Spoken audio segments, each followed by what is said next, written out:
Hello guys, Sujaru speaking. Welcome to Reaction 1087. Today back to OddGamer episode number 95, which will be about post-holiday leftovers, the Grinch, Rudolph, and Elf. Now, originally we do this attempt 3 times, but unfortunately, one of it is a full version of the episode decided to quit on me, and the webcam of that episode of LJPCBM has been failed on me for the webcam, and audio has been rejected after 10 minutes. And the second and third portion has some problems, especially the fourth, and maybe because I muted it by accident. So that may be the issue I have right now. So that I may not do this again. So without further ado, recipe has begun in 5, 4, 3, 2, 1, go.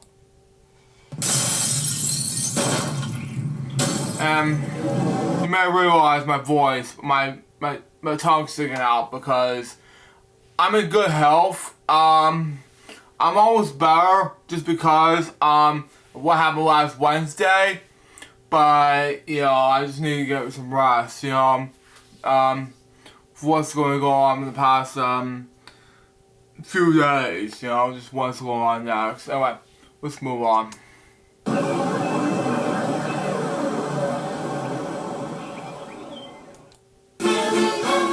Thank you. Yeah. Oh, there's a kitty cat. Okay, move on. Next. Okay, for OddGamer in post-holiday leftovers. Move on. Next. Design MB Thomas. Good job. Good job. Continue on. Hello, internet viewers. I'm the Fairly OddGamer. Well, it's close to the end of the year, and I'm a bit depressed because, well, obviously the holidays are over. Now, you might be asking yourself, what exactly did I get for Christmas this year? Well, I did manage to get a trifecta of newly released games that centers around Christmas traditions, but even then, I still believe that 2025 is a huge year when it comes to gaming. Not only did we get a new console with the Switch 2, but we also got some well-known titles such as Donkey Kong Bonanza, Sonic Racing Cross Worlds, which I've heard is much better than Mario Kart Worlds, Split Fiction, Blueprints, and even Claire Obscure Expedition 33 that ultimately won Game of the Year. Besides all that, we also got some brand new games, remastered versions of old games, and even DLC for ongoing games. So let's find out which new games I got this year. On Christmas Day 2 years ago, I reviewed the Grinch Christmas Adventures for the Xbox One. If you haven't checked out my reaction video, 1430 on Christmas Special 2023 edition, go check it out on my main channel. Continue on. Remember the game being a decent 2.5 platformer with some 3D levels that involve either getting chased by a large object or delivering presents to multiple houses. Oh, and you can also collect puzzle pieces like in Banjo-Kazooie. It's like this. I like to solve the puzzle. The Grinch. That's it. Continue on. Why am I going back to this game? From what I've heard, the developers of Outright Insane, my new nickname for Outright Games, re-released the game as the Merry and Mischievous Edition, with a new area filled with 6 levels and an exclusive power-up for Max. However, there is another option. If you have the original game, like myself, you can purchase the Dedicated to Love Christmas DLC for around $10. Wow. All you get is just the additional content from the Merry and Mischievous Edition. Now tell me, what would you rather do? Pay $10 for a... Purchase the Dedicated to Love Christmas DLC for around $10. Wow. That was lucky. Continue on. You get is just the additional content from the Merry and Mischievous Edition. Now tell me, what would you rather do? Pay $10 for a DLC of a game you already own at this point? Or pay $40 for another copy of the game with additional content already added? And Wow, that was nice. Which version you own, I still get paid the big bucks. Oh my. It's not even... Really? Really? Anyway, let's head back to Mount Crumpet as we get merry and mischievous with the Grinch. Wow. Like the original game, the re-released version was made by Outright Insane with help from Casual Brothers. There's really no change from the original game aside from the new content, so let's get into it. The new stage in question is called The Feast. with 6 new levels that take place when the Grinch's heart has just grown 3 sizes. Instead of puzzle pieces, the Grinch now has to find 8 festive foods in each stage. Wow. Some of the platforming stages have a sewer area for the Grinch to explore in, which actually looks pretty cool. As for Max's power-up, it happens to be a parachute glider. You can have Max go higher by holding the jump button, but letting go of the jump button lets Max descend gradually. But be sure to avoid any spikes along the way. And before I forget, the one snow level has Max running after the giant roast beast. This will be your die. Continue on. Next. The last level of the stage ends with the Grinch reaching the dinner table, where he then carves said roast beast. Wow. Wow. I do. Wow. That'll be mine. But Wow. we're not done yet. With the puzzle pieces you've already obtained, you can now earn some fun rewards as well as solving 5 fun puzzles of colorized versions of the book illustrations. But even with the DLC, the Grinch Christmas Adventures is still a decent game. Whether it's the original game or the Merry Mischievous edition, I think it'll still have a fun time for any Grinch fan out there. So now the DLC out of the way, let's move on to the brand new licensed Christmas games. One game I covered last year was Rudolph the Red-Nosed Reindeer for Nintendo Wii. It was mainly mini-games that centered around the last third of the special. Besides the questionable motion control gimmicks, the other main problem I had with this game was it didn't really showcase the entire TV special in full, like a level based on the reindeer games or even the Island of Misfit Toys. So when I heard that there was going to be a new Rudolph game coming out this year, I was intrigued. When I first laid eyes on the announcement trailer, my initial reaction was, Wow. Wow. it's almost as if the developers behind this game saw my video and were beckoning me to do a review on it. And you know what? Ask you shall receive. The game came out this September on modern consoles, minus the Xbox One. But seeing that I recently covered the Alone in the Dark remake on the PS5 with Ash a couple months ago, I'll be reviewing the new Rudolph game on the PS5. Though I do have a Switch copy about it. Continue on.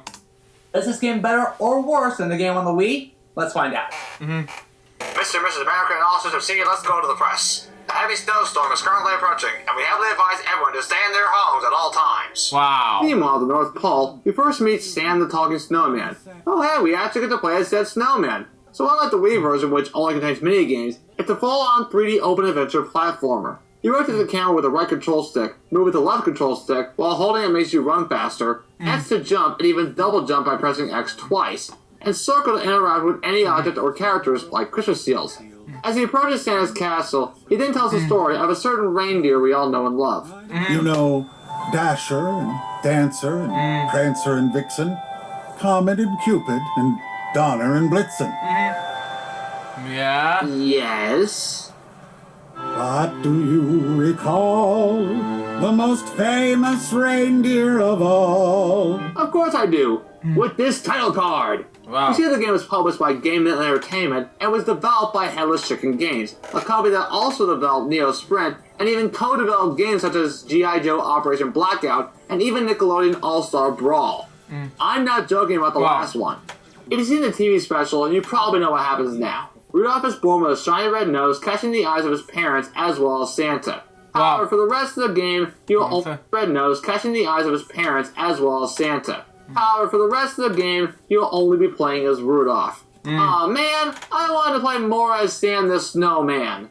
Anyway, not only can you collect yellow crystals, but you'll also find one of Santa's jingle bells either scattered around the area or by completing a certain task. Besides the story-based tasks, others include racing against an opponent, completing a time trial, or in some cases, completing a bonus level inside a snow globe. After Donner hides Rudolph's shiny nose, he then makes his way to the reindeer games area. As soon as he meets Clarice, it's here where he first learned to dash into objects by pressing square. It's also here where you first run into Hermie, the elf dentist, who needs help finding a dentist book, and Yukon Cornelius, who needs help getting the sled out of a pile of snow. And finally, Rudolph has Very nifty, I guess. Continue on. Yukon Cornelius, who needs help getting the sled out of a pile of snow. And finally, Rudolph has a health meter. If you fall into the water, a bottomless abyss, or lose all your health, it will Wow. cost you 10 yellow crystals, and you'll be sent to a checkpoint you last reached. Oh yeah, did I mention? These yellow crystals are your currency for the game that you can use to purchase one of Santa's bells, and even hints for the game. Oh, and you can also have Rudolph glide by holding X, but it's best to do that after a double jump. Finally, you can perform a ground pound, or power stomp, by pressing R2 after jumping to break stumps as well as thin ice. Alright, let's just go ahead and talk about the main problem I have with this game. The control. Or rather just how slippery Rudolph is. While I'm personally okay with his basic controls, it's that oftentimes I have problems whenever I have Rudolph jump onto tiny platforms. It doesn't happen all the time, but when it does, it starts to get pretty annoying. Yeah, like noise. Next, continue on. It doesn't happen all the time, but when it does, it starts to get pretty annoying. After completing the reindeer game's obstacle course, this happens. Hey, please. After practice, would you walk home with me? Uh-huh. Rudolph, I think you're cute. Wow. I'm cute! I'm cute! She said I'm cute! I wouldn't get too excited if I were you, because keep in mind, as the song goes, all the other reindeer laugh at Rudolph, but strangely no name calling, but still wouldn't let poor Rudolph join any reindeer games. Like Monopoly! He's not Yeah. If you don't know what Monopoly is, folks, I'm going to show you this right now.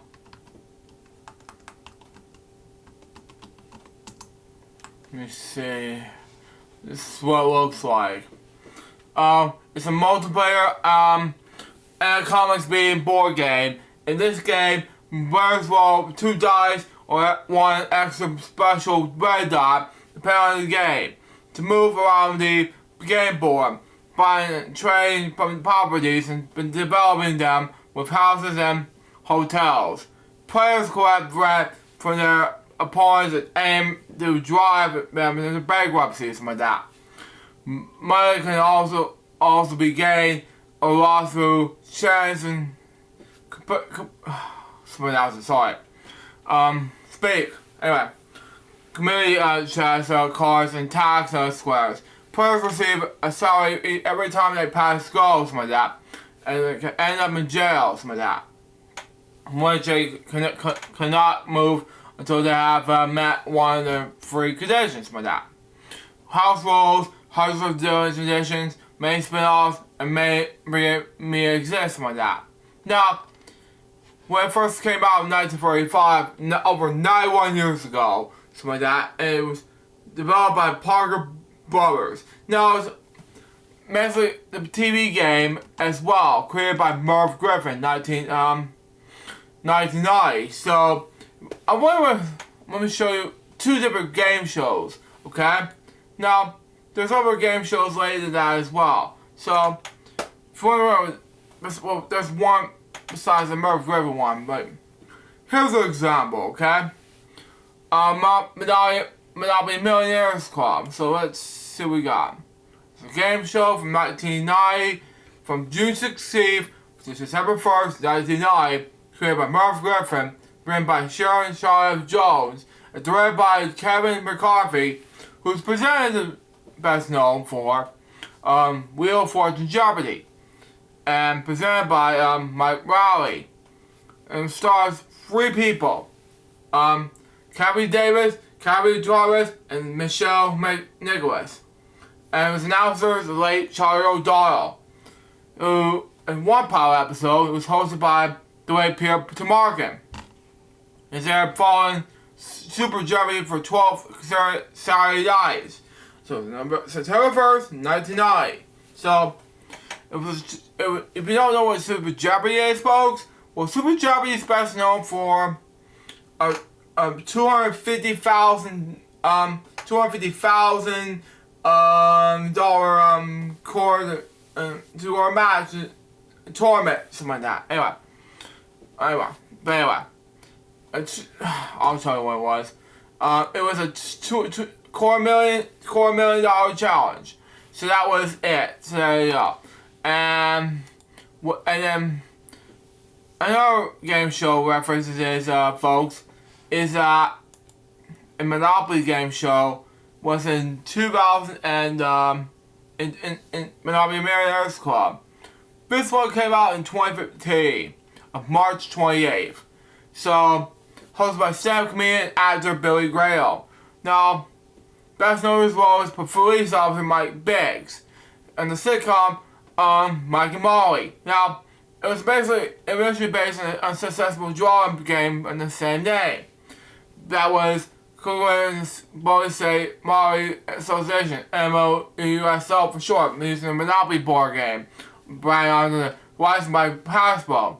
The Monopoly game returned in a scratch-off form in the spring of 2015. Now, it's created by 4 people: Kevin Bernikoff, Todd P. Levitt, Stephen Sauber, and Carl Blodgers. Now, it was based on Monopoly. It's now by Hasbro, and it was hosted by 2 people, Billy Bravo and Todd Newman. Okay? So, it was $1 million, and so many people win $1 million so far. To win it that far. So, what may I ask? Well, I heard one person who said, show me a line, show me a line. He was like, $1 million, yeah. It was taped at Las Vegas in 2015. It was canceled on April 30th, 2016. So, by far, the best game show in history. The other game show in Monopoly was best known that far, was called Family Game Night. Now, this show was it came out in 2010 to 2014. So it was a Zoo Productions game show. So it was on the Hub Network first, then Discovery Family, and was canceled that time frame. So anyway, enough of that. Let's continue on. I still wouldn't let poor Rudolph join any reindeer games. Oh, like Monopoly! Each time you complete an area, it'll show how many jingle bells you found, as well as any ornaments you found. With the jingle bells, these ornaments can also be found scattered around each area. And also, you need to find a certain number. Correction. That also goes with how many jingle bells you found in that area. Continue on. These ornaments can also be found scattered around each area. And also, you need to find a certain number of ornaments just to progress through the area. At the mountain pass, Rudolph, Clarice, Hermie, and Yukon, now known as the Misfits, slide down a gigantic mountain while also collecting yellow crystals and more jingle bells along the way. And suddenly, Scary Bumble! They enter a snow cave where they first run into Bumble. The Misfits had gotten into quite a predicament. The abominable snow monster of the north had cornered them. What were they going to do? Oh, easy. You tell me. The abominable snow monster of the north had cornered them. What were they going to do? Oh, easy. Just throw a snowball at Bumble and dash into him 3 times. As the Misfits perfect the Joestar family's secret technique, they escape Bumble by means of floating ice. I'm drowning! Without any indication on where they're going. And look at that! A level based on the Allen Misfit toys! I really hope it's worth waiting for. Charlie the Box wants us to find the other 8 Misfit toys and have them come to Charlie before meeting King Moonracer. For the second time, let me briefly summarize each of the Misfit toys' missions. Elephant needs help removing snow on the roof of his shack. Find Misfit playing and train in a game of hide and seek. Win a race against Misfit Cowboy. Find 4 lost bouncy balls for Misfit Doll. Find nesting dolls for Misfit Mouse. Free Misfit Scooter from a caged building. Help Misfit Soldier find 5 lost feathers scattered around the area. And yeah, I'm surprised that Clarice is coming with us in that Rudolph game. That was appear in the special. Continue on. help the Misfit boat by giving it the big ship's wheel. And some of these tasks are very difficult to complete. While there's a map in this game, you have no indication on where you need to find certain items. It would have been better to have a radar by you instead of trying to search for things blindly. It's also here where I first discovered that you can fast travel to another discovered checkpoint, which is much easier than having to find it manually. Yeah. Eventually you find the other Misfit toys as we finally get to see King Moonracer, who can't let them stay because the island is for toys only. Why is that, you may ask? Unlike playthings, a living creature cannot hide himself on an island. In case you're wondering, that's Andy Field voicing King Moonracer. Now, for to be clear, he did the voice behind Five Nights at Freddy's. Let me show you what Andy Field is right now. He's best known as the voice behind the following, okay? Not just Five Nights at Freddy's, but also a thing called Star Chasers, a scary officer that coming out this year. Fallout 9 is announced in 2026. some Final Nights at Freddy's Secret Man came out this year. I was at the the Joy Farmore that came out 2 years ago. Call Arms, Gates of Hell, World Relation came out 2023. Look at that, there's more that came from. Besides that, he came out with some more films and things as an actor. He portrayed, let me see what else he is in. Or we'll be doing Avengers Endgame as a soldier uncredited. He's also in the following. Scroll down. If you want to just, God rest my stepdad's soul. He was in NCIS New Orleans as an uncredited role, the Joint Task Force agent. But anyway, another one I just said. He's also in Honest Game Trailers in 2016 episode as and unit. Same with Game Theories and Unit for 2016 2 episodes. But anyway, let's move on. Next. Any FNAF fans watching, he voiced the hand unit in Sissy Field voicing King Moonracer. And for any FNAF fans watching, he voiced the hand unit in Sister Location. And please don't ask me to review the FNAF games for Scary Odd Game. Unit in Sister Location. And please don't ask me to review the FNAF games for Scary Odd Gamer. I'm not a big fan of jump scares. Yeah, I respect that because I'm a huge fan of horror movies per se, but I respect your opinion on most what jump scares. But for me, it's just probably my fave, but somewhat my fave. But at a time like this, I have seizure problems when it comes to jump scares. But yeah, I just pretty much too much on the jump scare problems, you know. Unless it's videos, but when I do react to videos, on my reaction, if you go back to my reaction videos of Bossy Watch, that was okay. If you watch that experience for you, buddy. But I respect that, Lucas. Continue on. Rudolph and friends offer to help the Misfit toys get delivered to Santa and are allowed to spend the day at the island. However, it turns out that Bumble found a way to the island. So now Rudolph and his friends have to escape from the island. After Rudolph proves himself to master the Joestar family's secret technique, you once again have to fight Bumble. On the previous battle, you have to wait until rocks corner Bumble. That's if you jump dash toward Bumble. Yeah, I saw it in the preview beforehand, but you know, that's just me. Let's continue on. For times, and Bumble is once again defeated. Once again, they escape via floating ice. But during all that time, a strange and wonderful thing was happening. Wow. Rudolph realized that you can't just run away from your troubles. He knew where they had to go. Home.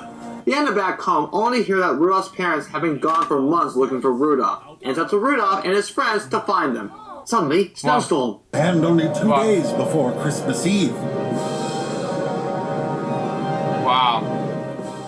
They then run into a polar bear who helps Rudolph and friends find a way to Bumble's cave. It's here we can run these special walls by dashing at them and jump to get off said walls. I've seen this mechanic before in another game, but I can't quite put my finger on it. You telling me? Uh-oh, that path is blocked by ice. So you have to find a squirrel and a raccoon with digging equipment to help you progress through the level. Eventually, you clear the summit to Bumble's cave, where you then find Rudolph's family, only to find Bumble yet again. This time, you have to platform your way up to Bumble and ground pound on the glass, therefore inflicting damage to Bumble. And of course, the more times you do so, the harder it gets. After 3 hits, you finally defeat Bumble once and for all. With help from Hermie, he removes all of Bumble's giant chompers, making the monster nice. But it doesn't stop Yukon sacrificing his life going after Bumble. Doc suggests that they go back home, and that's exactly what they do. Back at Santa's castle, Rudolph and friends tell Santa about the Misfit toys. But then, wait, what? How did Yukon and Bumble survive the fall off the cliff? Didn't I ever tell you about Bumbles? Bumbles, bounce! Well, that makes sense. It's time to prepare for Christmas, which is exactly where the Wii game started, minus the motion controls. Not only are you introduced to wall jumping, but we also have these panels that change whenever you dash at any time. All you have to do is find the tool needed for an elf to fix a sleigh. Hey, look for an elf! Why weren't you at elf practice? That's not an elf, that's a reindeer. Duh. Where was I? Oh yeah, find missing instruments for the elf band, find a girl elf's pillow, find Santa's hat, find flour to help an elf make a bell-shaped cake, and finally grab the star for Bumble to place on top of the tree. And this is where I had the most trouble. Remember I said earlier that Rudolph can be slippery at times? This is why. Not just the rooftop area, but also this area where you have to grab the star that's needed to complete the mission. If you fall, you have to fast travel to the checkpoint and do it all over again until you reach the star. And at last, everything's ready for Christmas. But there's one small problem. Christmas is going to be cancelled. But thanks to Rudolph's red shiny nose, Santa decides to let Rudolph lead the team. And of course, he asks the following question. Rudolph, with your nose so bright, won't you guide my sleigh tonight? It will be an honor, sir. This all leads to the final flight as Rudolph platforms his way to the island of misfit toys, or you can lead Santa to his demise by falling off a bottomless abyss. Christmas is going to be cancelled. Yeah, I'm just kidding. He does escape breaking ice as he flies off delivering toys to every boy and girl. As for Rudolph, well, let's just say that He went down in history. Wow, that was nice.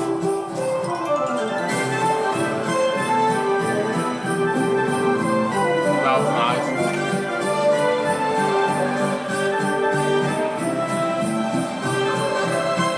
Merry Christmas! Merry Christmas! That was nice. And it just ends right there. But there is one more thing to mention. you can even replay the levels as other characters like Clarice, Hermie, and Yukon Cornelius. But even then, the dialogue stays the same. It's my nose! It keeps giving us away! Rudolph, you do realize I'm playing as Yukon Cornelius, right? And Exactly. and you have a shiny red nose, he doesn't. However, there's still one more game to talk about. So let's finish off the video and 2025 with the holiday franchise that I've never talked about until today. With that said, are any of you familiar with the Elf on the Shelf? Even though I'm not a huge fan of it, so don't get me started on it, by the way. Continue on. You know, that creepy little toy elf that always keeps surveillance during the Thank you! season. It all started 20 years ago. You know, that creepy little toy elf that always keeps surveillance during the holiday season. It all started 20 years ago as a book written by mother and daughter, Carol Abersold and Shonda Bell, based on memories of a family tradition in which an elf assigned by Santa, in the form of a toy elf, would monitor children's behavior as it hides somewhere in the house. The book also came with their toy elf and would encourage families to name the elf, as well as act as if the elf was genuinely watching over them. Since then, the little holiday tradition would eventually become a worldwide phenomenon. In addition, the elf got its own anime special on CBS, a series of short films on Netflix called Santaverse, a live stage musical, and even personal appearances as well as parades. Speaking of which, I was lucky enough to befriend a maternal Arctic fox named Nora at one point. Yeah, that was nice. Just recently, this little elf got to star in his own video game called The Elf on the Shelf Christmas Heroes. For this review, I'll be looking at the Xbox One version.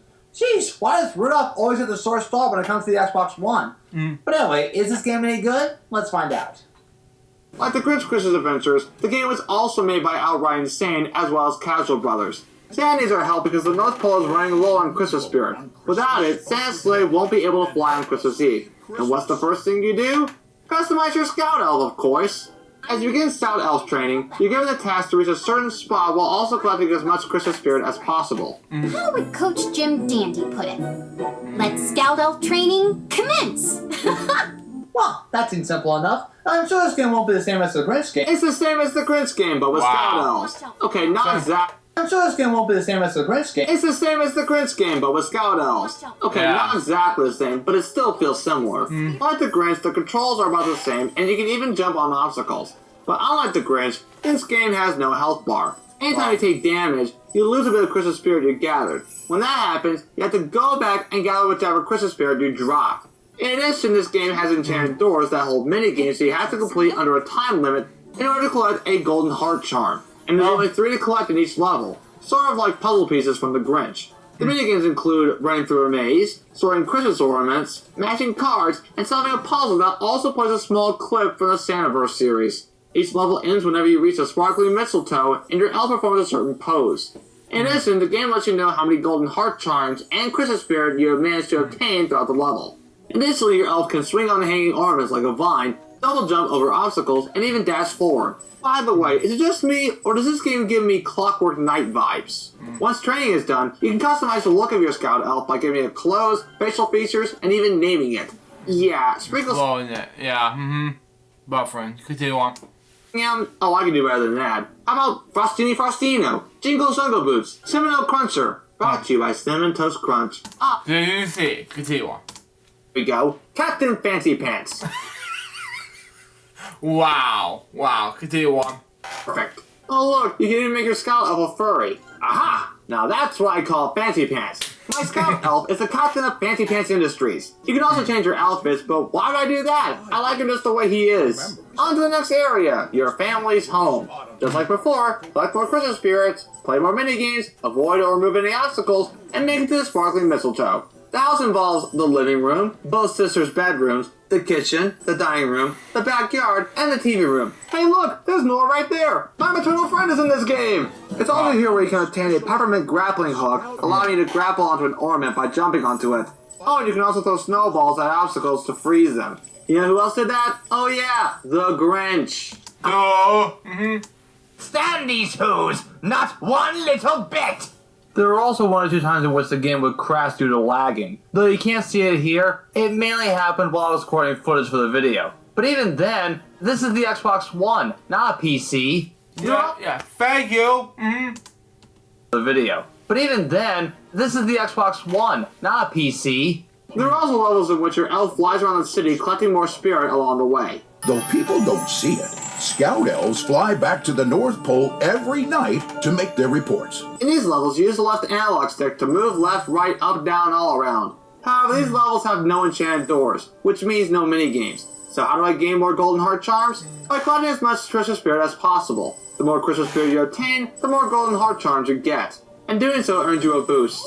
Back in the North Pole, your elf has to do the same thing as before. In Santa's design room, the workshop, the wrapping station, the mailroom grotto, the stables, and on the way to Santa's house to reach the sleigh. Oh, remember Max Parachute Glider from Merry Mischievous Edition? Well, now your elf has a balloon that lets you do the same thing. Yeah, balloon. Yeah, like higher balloon. Continue on. Honestly, those elves are just as annoying as those blast darn who's. Maybe even more. At least the who's don't steal my inventions.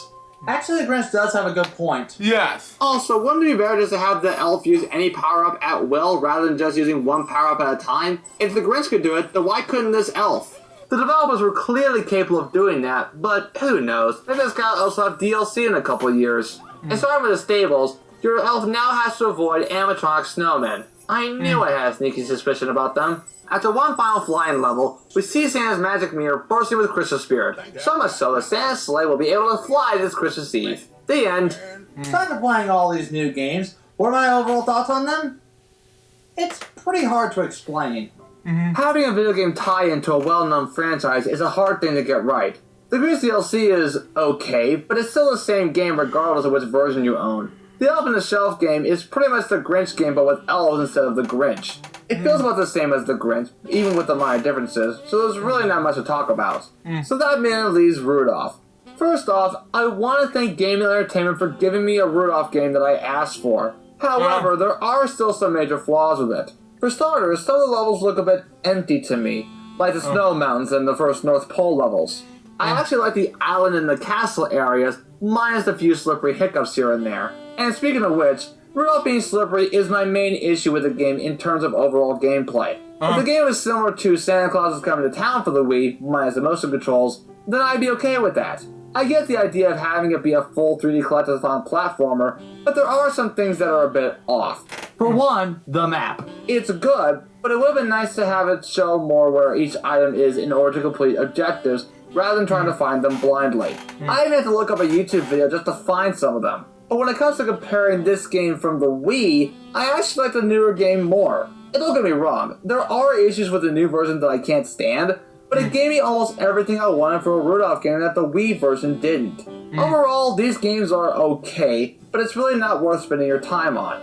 But if you like, then please feel free to give these games a try. Maybe there's something about these games that I feel like I'm missing.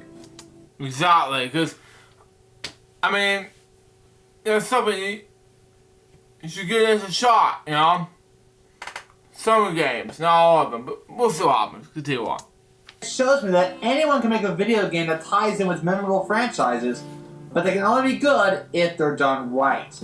Thank you. I'm the Fairly Odd Gamer, and I wish you all good luck the rest of your day or night, or Hey gamer, sorry I'm late. No worries, Hawks. Anyway, what's up? Nothing much, dude. Although, I did find a lone box underneath a tree in the living room. Something tells me that it could be a present from Santa. Wait, Santa? Yeah, dude. Well, I gotta see what it is. Don't hurt yourself, gamer.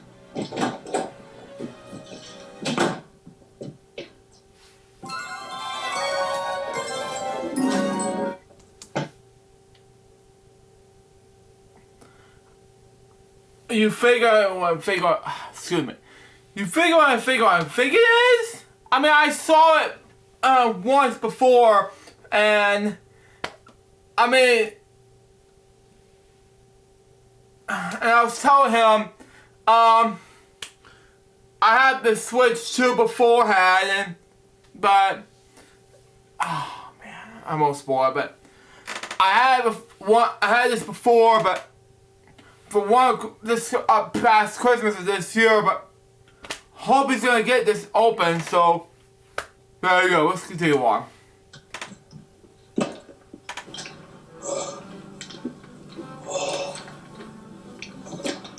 We'll figure this out.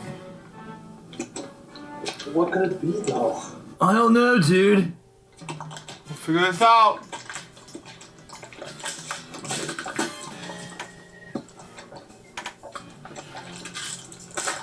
Holy mother of Cosmo! This is exactly what I need! What'd you get, gamer? It's the Nintendo Switch 2!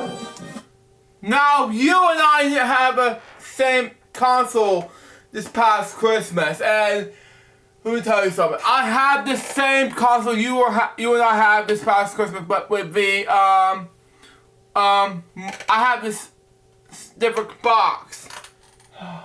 I'll show you this right now. Be right back.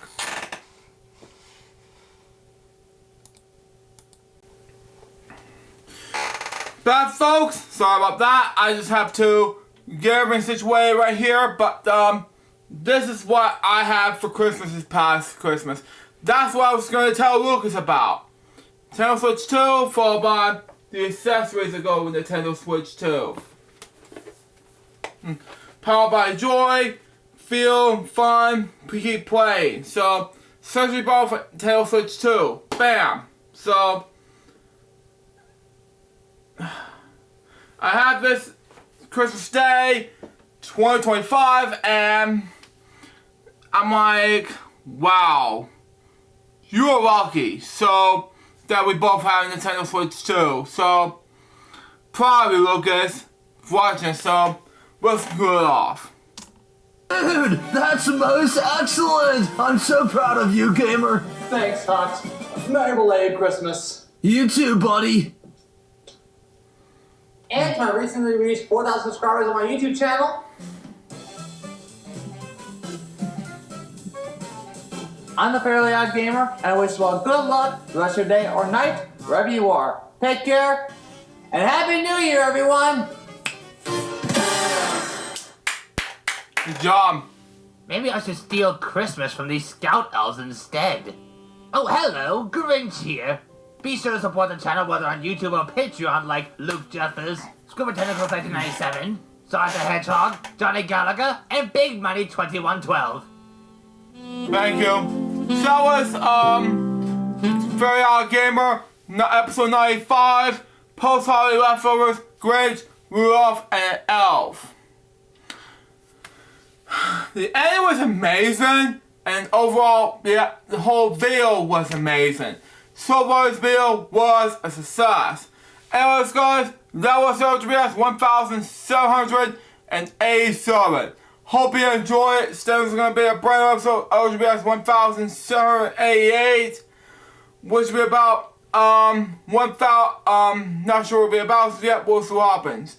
By the way, hashtag justice for, Brian Ray podcast, because Brian Joy needs your help, folks, because I hope, this troll, of one, well, there's a lot of support, because I don't want to see, because I saw this morning, folks, before we go, and I just want, my prayers will go out to Brian Martin, Joy Skull, on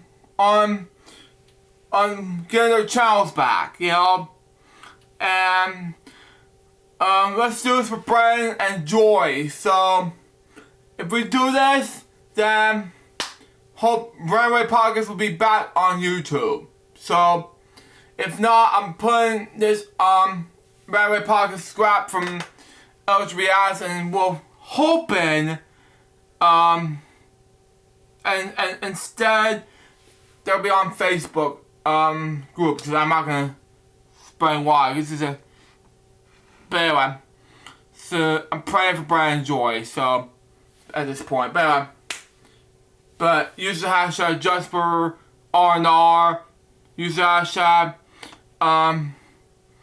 help save Brian Joy, so at this time.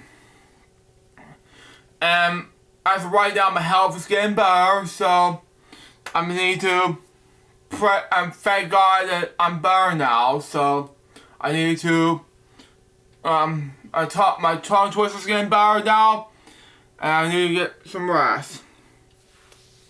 Anyways, for all this time, till next time, so just my baby, women, Susan out. See ya.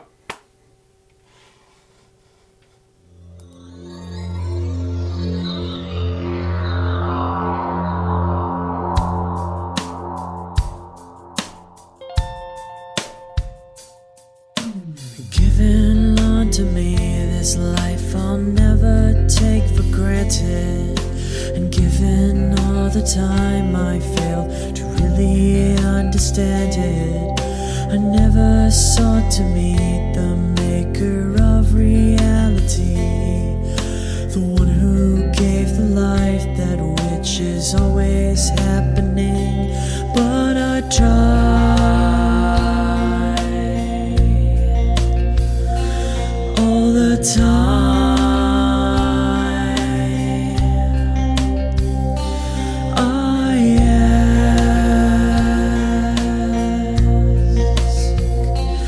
I ask, why me? Why was I the one to see things as I do under the moonlight and the sun? Perception is the question, and the giver holds the key.